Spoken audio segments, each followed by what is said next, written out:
Hello dear students, स्वागत है आप सबका नए वीडियो में। मैं अनिल सर आज आप सभी के लिए एक नया वीडियो लेकर आया हूँ। इस वीडियो में हम लोग प्रीपोजिशन के बारे में अध्ययन करेंगे, क्योंकि इससे पहले दो वीडियो में हमने पार्ट्स ऑफ स्पीच से संबंधित कुछ सेंटेंसेस को करेक्ट किया था, और उसी क्रम में आज हम लोग नए टॉपिक पर पहुंचे हैं, प्रीपोजिशन। और प्रीपोजिशन से संबंधित हम कुछ सेंटेंसेज को लेकर आए हैं। इन सेंटेंसेज को हम लोग करेक्ट करेंगे और साथ में ये देखेंगे कि ये सेंटेंस इनकरेक्ट कहाँ पर है और इसको करेक्ट करने के लिए क्या रूल हैं, कैसे कहाँ पर किस रूल को हम लोग लगाएंगे, इनका अध्ययन करते हैं। तो सबसे पहले हम लोग शुरू करने से पहले जान लेते हैं प्रीपोजिशन होता क्या है।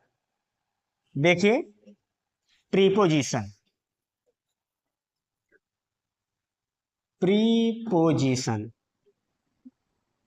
देखिए बच्चों, प्रीपोजिशन को रिलेटिव वर्ड भी कहा जाता है। प्रीपोजिशन मीन्स होता है रिलेटिव वर्ड, संबंध बोधक अव्यय। प्रीपोजिशन शब्द बच्चों ये दो शब्द से मिलकर बना होता है। पहला है प्री और दूसरा है position. Pre plus position. Pre का अर्थ होता है पहले और पोजीशन का अर्थ स्थिति। इस प्रकार हमारा प्रीपोजिशन की डिफिनेशन बन जाएगी, किसी शब्द के पहले आकर किसी शब्द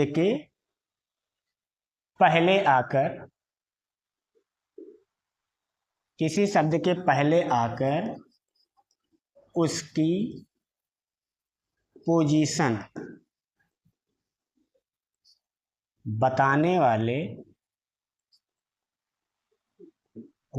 बताने वाले शब्द को प्रीपोजिशन कहते हैं। किसी शब्द के पहले आकर उसकी पोजीशन बताने वाले शब्द को प्रीपोजिशन कहते हैं। देखिए, जो प्रीपोजिशन होता है, प्रीपोजिशन का प्रयोग किसी नाउन या किसी प्रोनाउन के यहाँ पर पहले होता है, और यही प्रीपोजिशन इस नाउन या प्रोनाउन का संबंध वाक्य के अन्य सभी शब्दों के साथ दर्शाता है।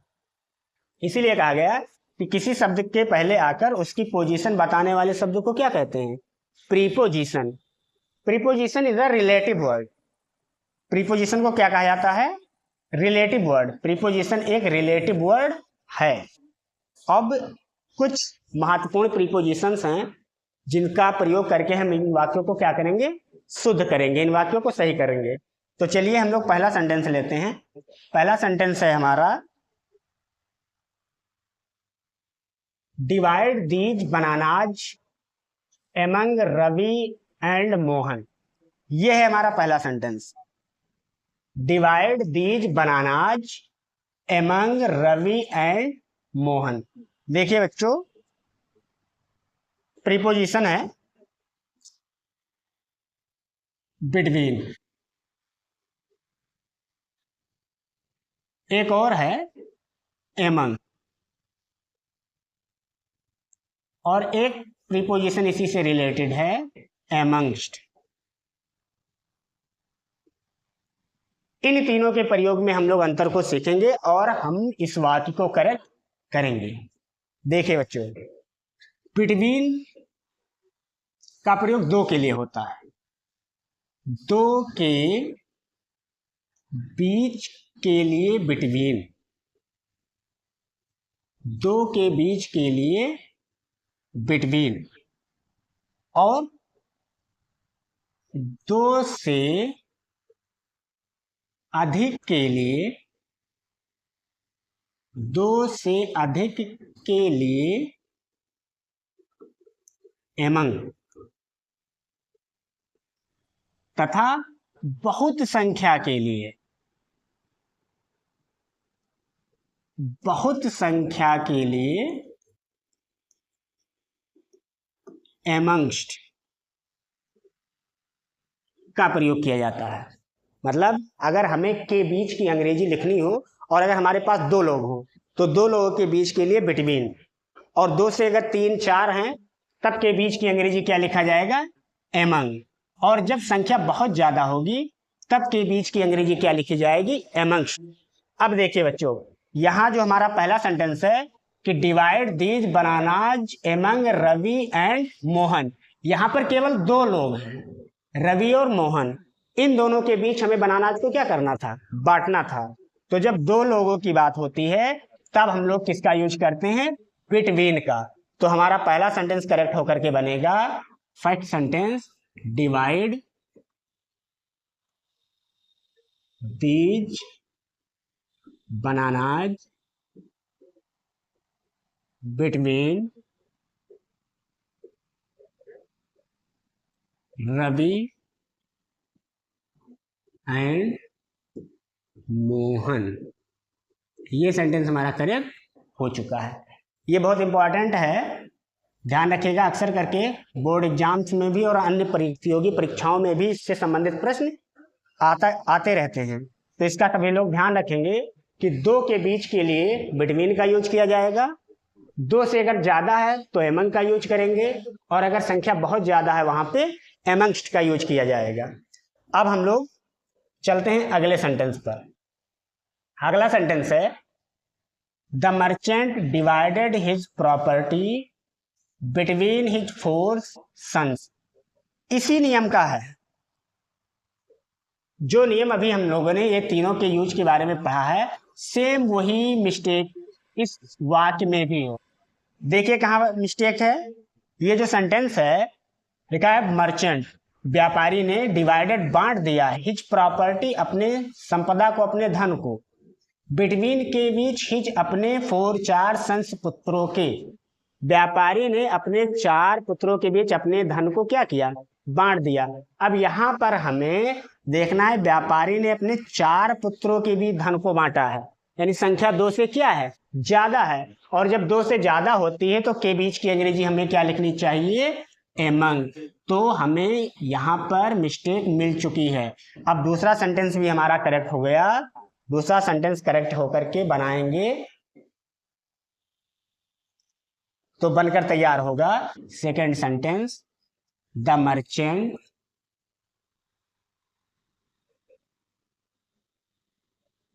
डिवाइडेड हिज प्रॉपर्टी, और बिटवीन को हटा करके क्या कर देंगे हम, एमंग, एमंग हिज और सन्स। दूसरा सेंटेंस भी हमारा करेक्ट हो चुका है। दो के लिए, के बीच के लिए हम लोग बिटवीन लगाएंगे, और दो से ज्यादा अगर संख्या है तब एमंग लगाएंगे।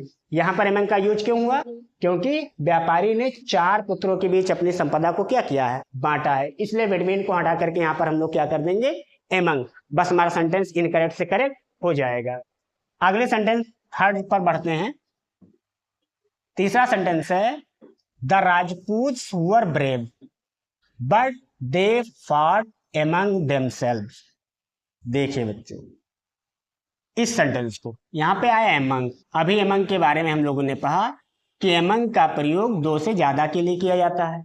लेकिन इस सेंटेंस को अगर हम लोग ध्यान से देखें तो यहाँ पे बात हो रही है राजपूतों की, और राजपूत बहादुर होते हैं, होते हैं। लेकिन यहां पर राजपूतों की संख्या नहीं लिखी है, कितने राजपूत की बात हो रही है, क्योंकि राजपूत तो सभी के सभी बहादुर होते हैं और उनकी संख्या क्या है, बहुत ज्यादा है। और जब संख्या बहुत ज्यादा हो तब वहां पर हमें एमंगस्ट का यूज करना चाहिए, और यहां पर किसका यूज कर दिया गया है, एमंग। इसीलिए ये सेंटेंस हमारा क्या हो गया था, इनकरेक्ट। तो ये सेंटेंस हम लोग करेक्ट करके लिखेंगे। तुम्हारा सेंटेंस होगा, द राजपूत्स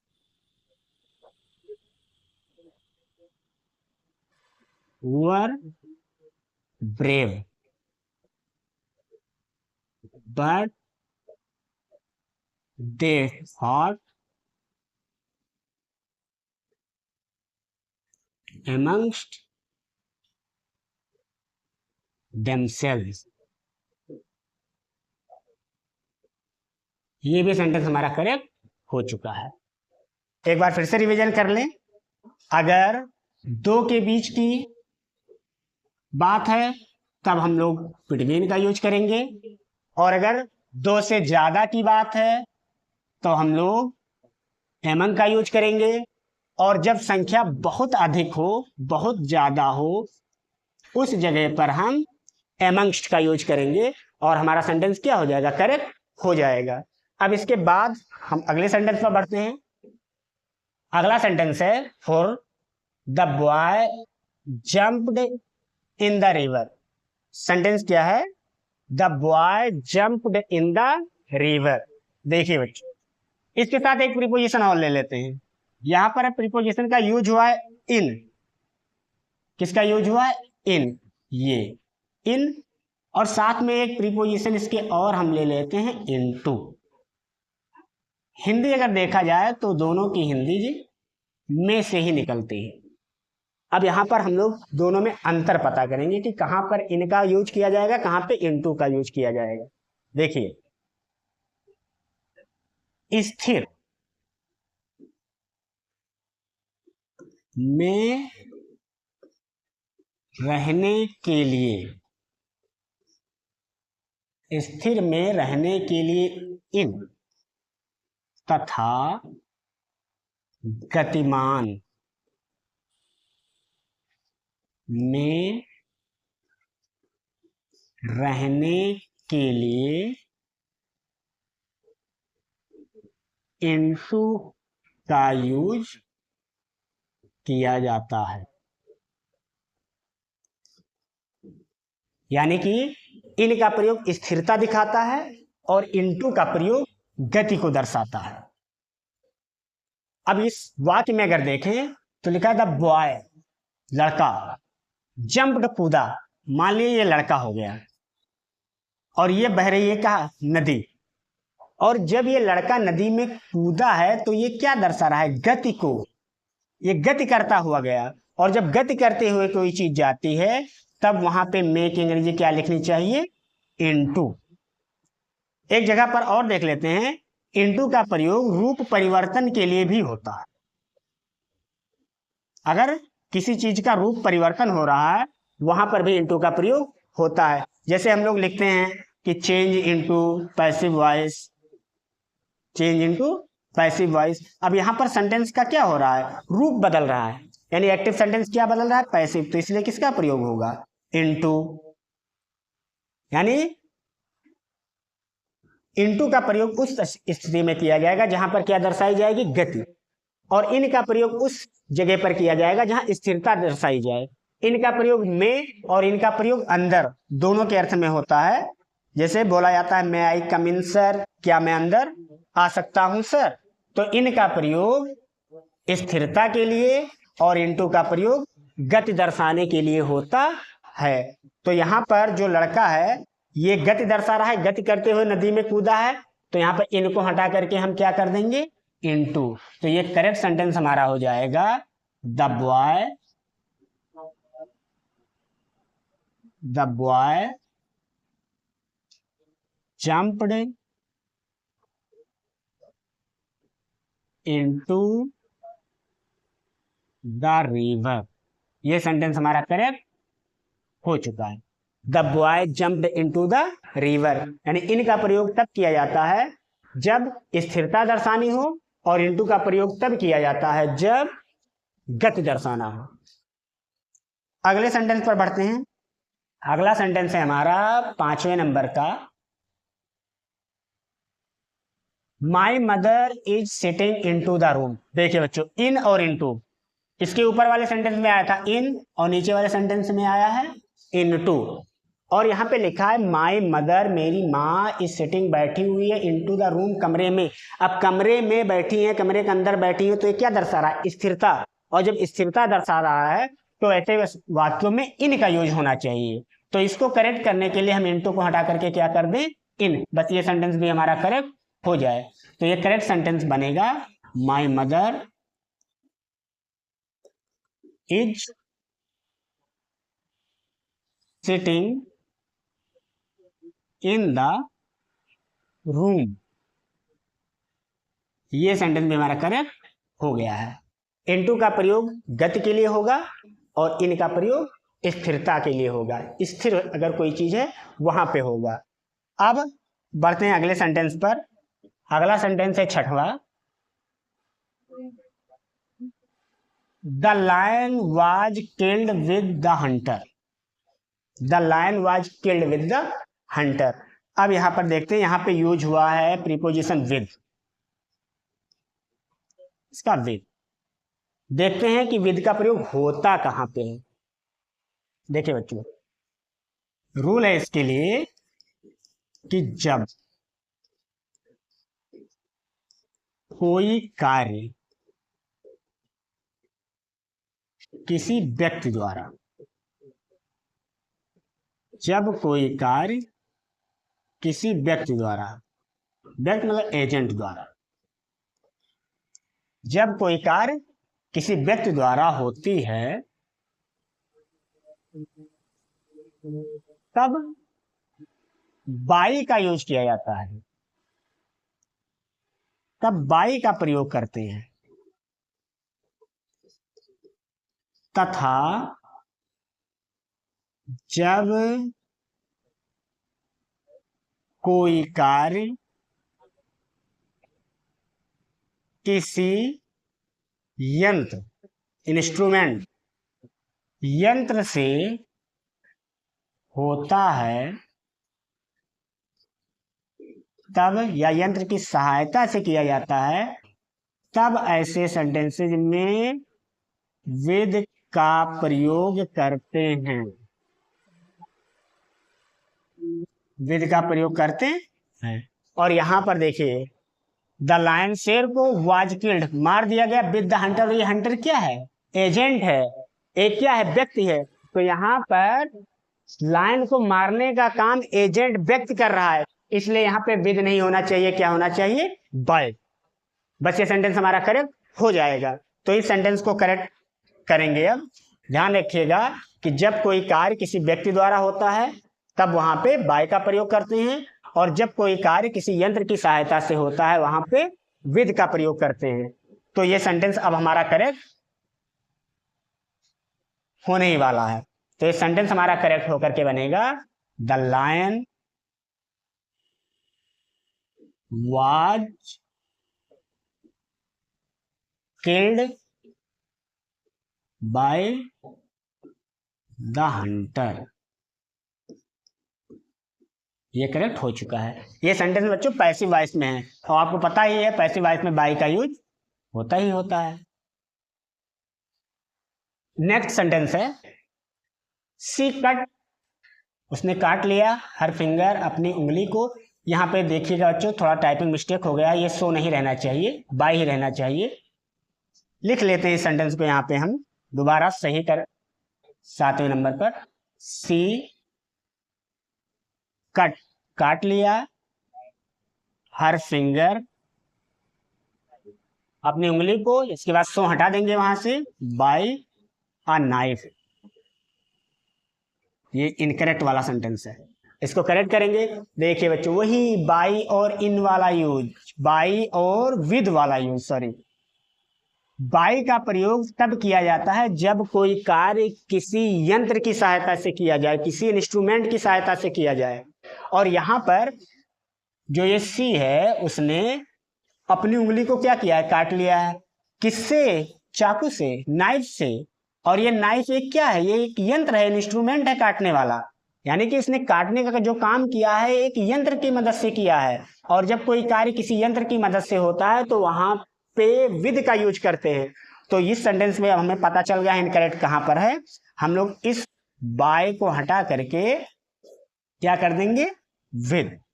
तो ये सेंटेंस हमारा आप करेक्ट हो गया। ये देखिए, यानी जब कोई कार्य कोई एजेंट करता है, किसी व्यक्ति के माध्यम से होता है, तो वहां पे हम बाय का यूज करते हैं। और जब कोई कार्य किसी यंत्र की सहायता से, जैसे मैं कलम से लिखता हूं, तो आई राइट विद अ पेन, क्योंकि ये लिखने वाला क्या है, यंत्र है। तो जब कोई कार्य किसी यंत्र की सहायता से करते हैं तो वहां पे विद का यूज किया जाता है। अब इसके बाद अगले सेंटेंस पर बढ़ते हैं। 8वां सेंटेंस है the book is upon the table. ये 8 नंबर का सेंटेंस है। The book is upon the table, the book किताब, इज है, अपॉन ऊपर, द टेबल मेज, किताब मेज के ऊपर है। अब यहाँ पर हम लोग देखते हैं बच्चों कि जो अपान आया है, अपान का प्रयोग करते कहाँ पे है। देखिए अपान,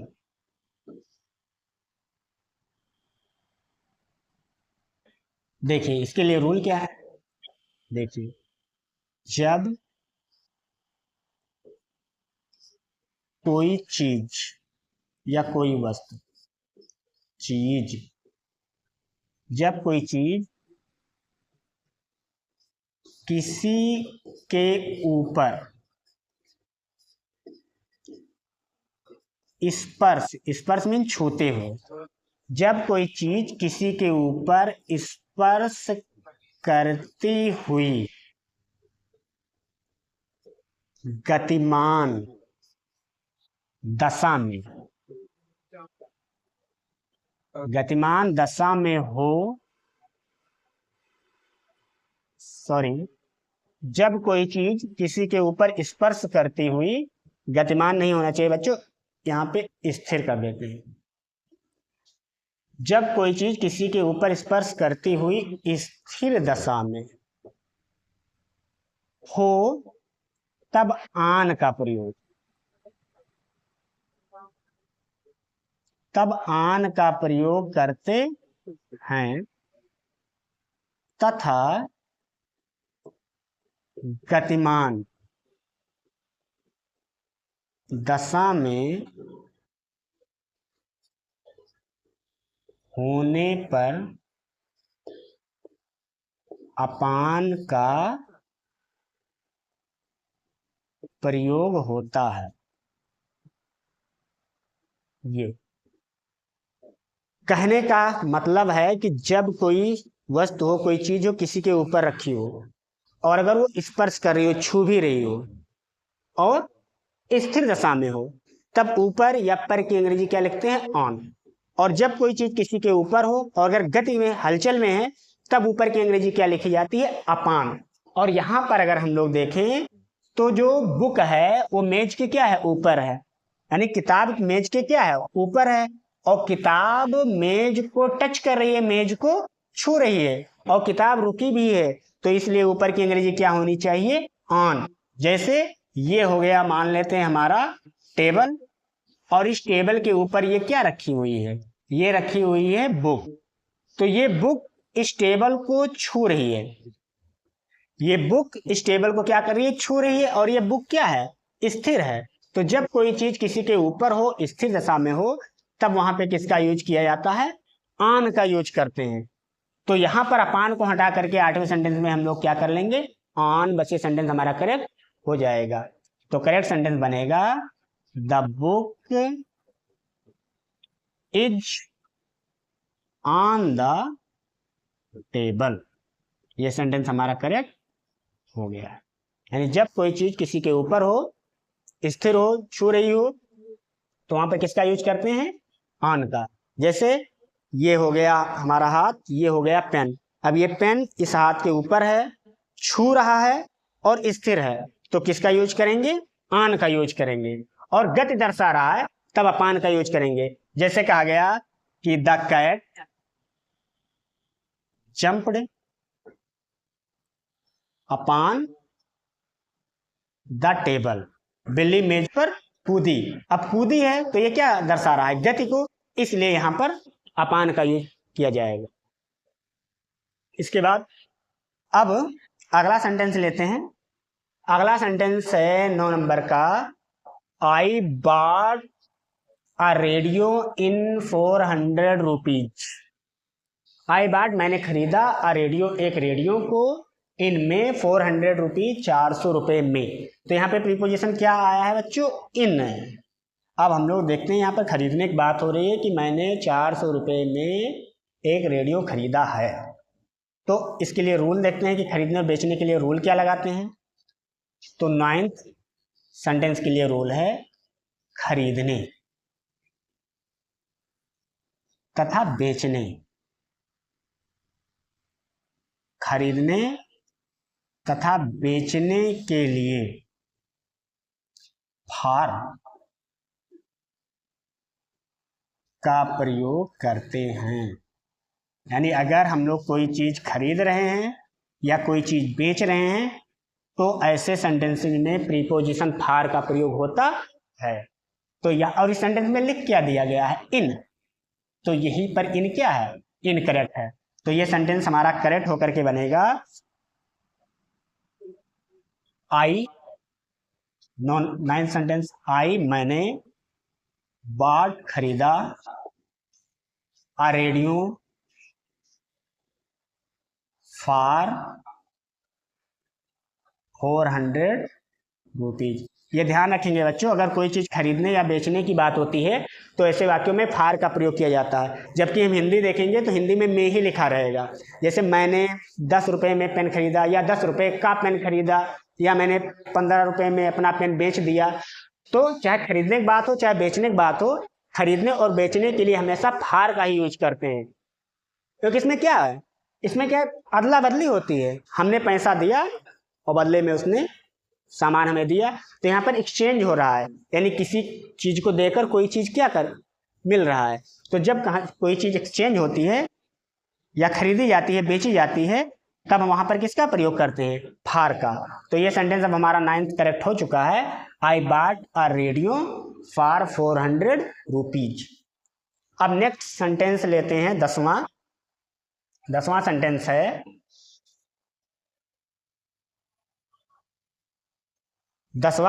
है द पेशेंट, मरीज, डाइड, मर गया, फ्रॉम कॉलरा से। मरीज कॉलरा से मर गया। अब देखिए बच्चों, इसमें आया है डाई। डाई वर्ब के बाद बच्चों प्रायः ऑफ प्रीपोजिशन का प्रयोग होता है। डाई हो गया, फाउंड हो गया, इन सब के बाद किसका प्रयोग किया जाता है, प्रायः ऑफ का प्रयोग करते हैं। फिक्स्ड प्रीपोजिशन है, इसलिए यहां पर हम लोग डाई के बाद जो ये फ्रॉम लगा, इस फ्रॉम को क्या करेंगे, हटा देंगे और ये हमारा सेंटेंस क्या हो जाएगा, करेक्ट हो जाएगा। तो ये सेंटेंस को करेक्ट करने के लिए हम लोग लिखेंगे 10वां, the patient died of cholera. ये सेंटेंस हमारा करेक्ट हो चुका है। इस बात को याद रखिएगा कि डाई के बाद ऑफ प्रीपोजिशन का प्रयोग किया जाता है। लेकिन इस बात का भी ध्यान रखेंगे कि कभी कभी क्या होता है कि डाई के बाद ऑफ प्रीपोजिशन का प्रयोग नहीं भी होता। जैसे अलग अलग परिस्थितियों में, अगर कोई देश के लिए शहीद हो जाए या मर जाए, या कहीं पर कोई दंगा हो जाए अगर कोई मर जाए, या कोई भूख से मर जाए, ऐसे स्थितियों में डाई के बाद ऑफ का प्रयोग नहीं होता, अलग प्रीपोजिशन का प्रयोग करते हैं। तो इसको हम लोग अगले वीडियो में किसी दिन अध्ययन करेंगे कि डाई के बाद और कितने प्रीपोजिशन का प्रयोग होता है। लेकिन यहाँ पर क्या है, यहाँ पे हम लोग डाई के बाद क्या कर देंगे, ऑफ। बस ये हमारा सेंटेंस सब करेक्ट हो जाएगा। इसके बाद हम लोग बढ़ते हैं अगले सेंटेंस पर। अगला सेंटेंस है समवन, कोई, वाज नॉकिंग, नॉक कर रहा है, खटखटा रहा है, ऑन माई डोर, मेरे दरवाजे पर। कोई मेरे दरवाजे पर खटखटा रहा है। अब यहां पर देखते हैं बच्चों, देखिए यहां पर भी वही फिक्स्ड प्रीपोजिशन की बात है। नॉक, लाफ, लुक, इन सब के बाद प्रायः एट का प्रयोग किया जाता है। किसका प्रयोग करते हैं, एट का प्रयोग। और यहाँ पे नॉक के बाद किसका यूज कर दिया गया, ऑन का, इसीलिए सेंटेंस हमारा इनकरेक्ट हो गया।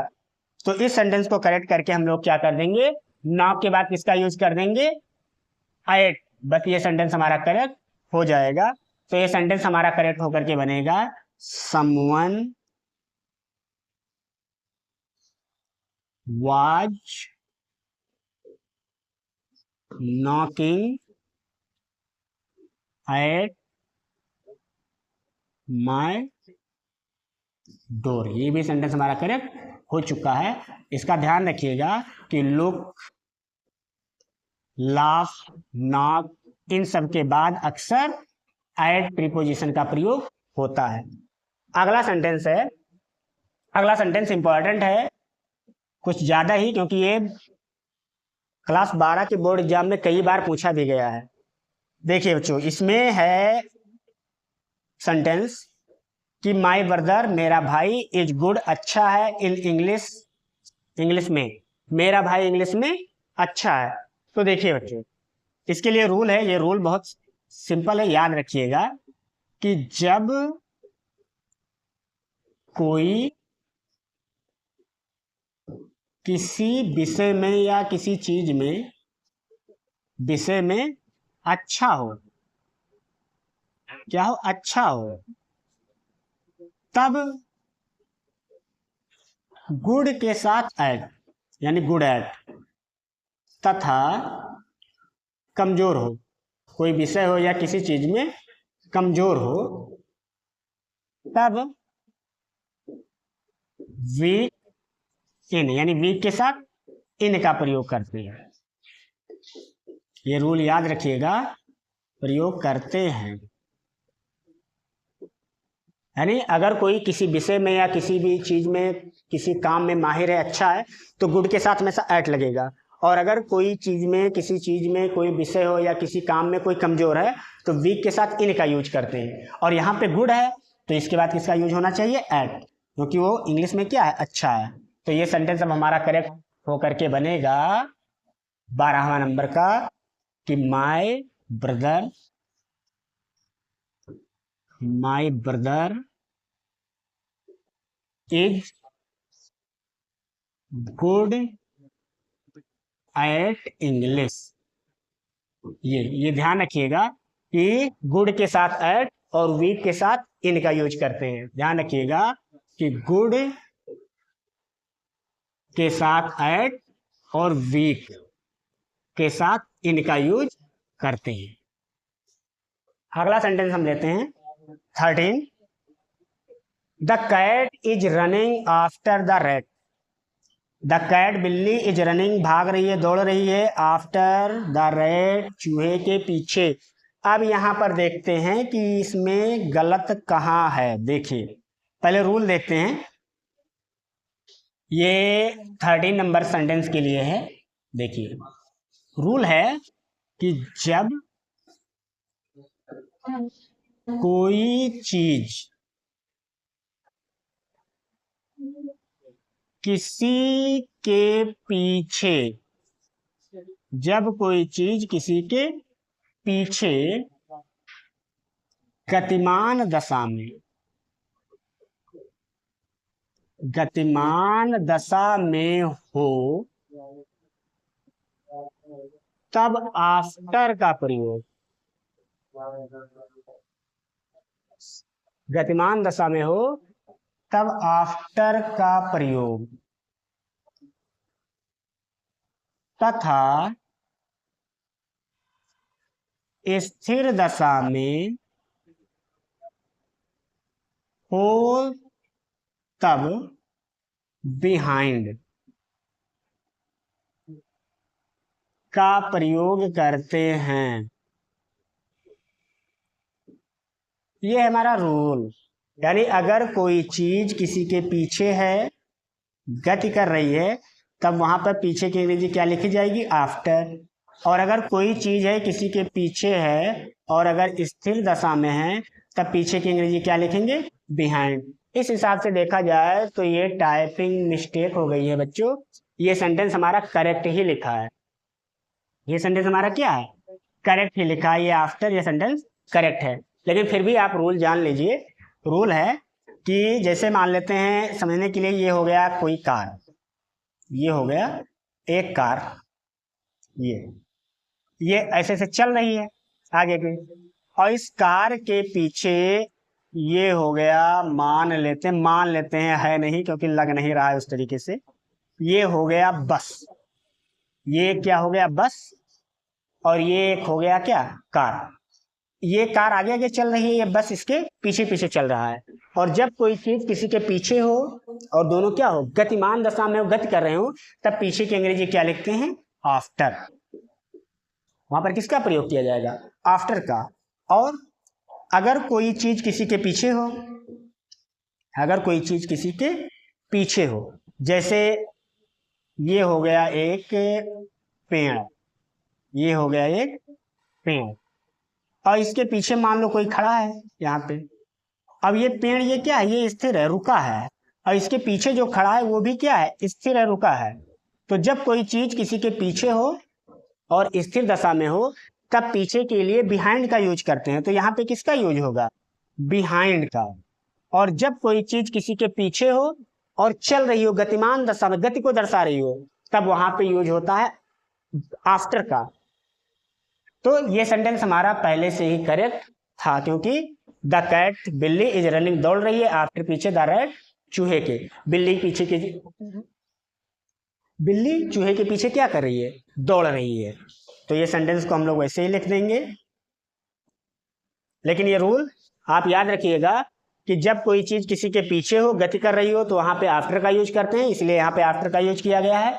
और जब कोई चीज किसी के पीछे हो, स्थिर हो, रुकी हो, तो वहां पे बिहाइंड का यूज करते हैं। जैसे ये कार गति में है तो आफ्टर का यूज हुआ, और ये पेड़ के पीछे स्थिर है तो वहां पे बिहाइंड का यूज हुआ।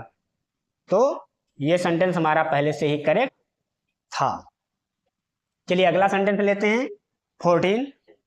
माई sorry, he is standing in front of me. He is standing, वह खड़ा हुआ है, इन फ्रंट ऑफ, सामने, मी, मेरे। अब देखते हैं इन फ्रंट का यूज करते कहाँ है। देखिए रूल देख लेते हैं इसके लिए। 14 नंबर का सेंटेंस देखिए, जब सजीव के सामने,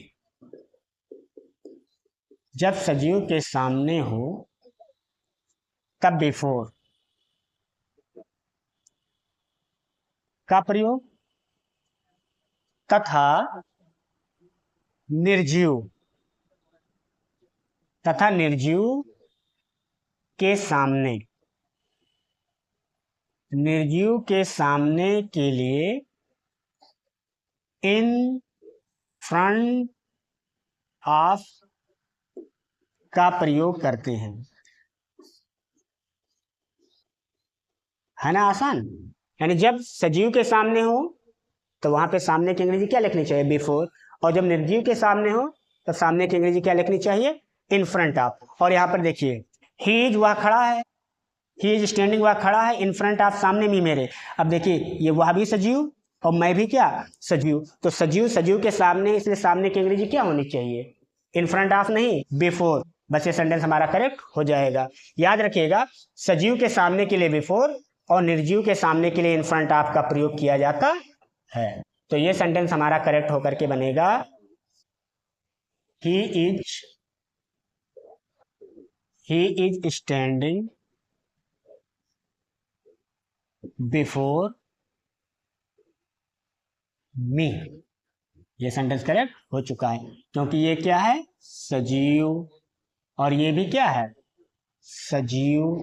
और जब सजीव के सामने होते हैं तो सामने की अंग्रेजी बिफोर लगाते हैं। ध्यान रखिएगा, बिफोर कंजंक्शन भी है। जब ये दो वाक्यों को जोड़ने का काम करता है तो वहां पर ये कंजंक्शन होता है, लेकिन यहाँ पर ये किसका कार्य कर रहा है, प्रीपोजिशन।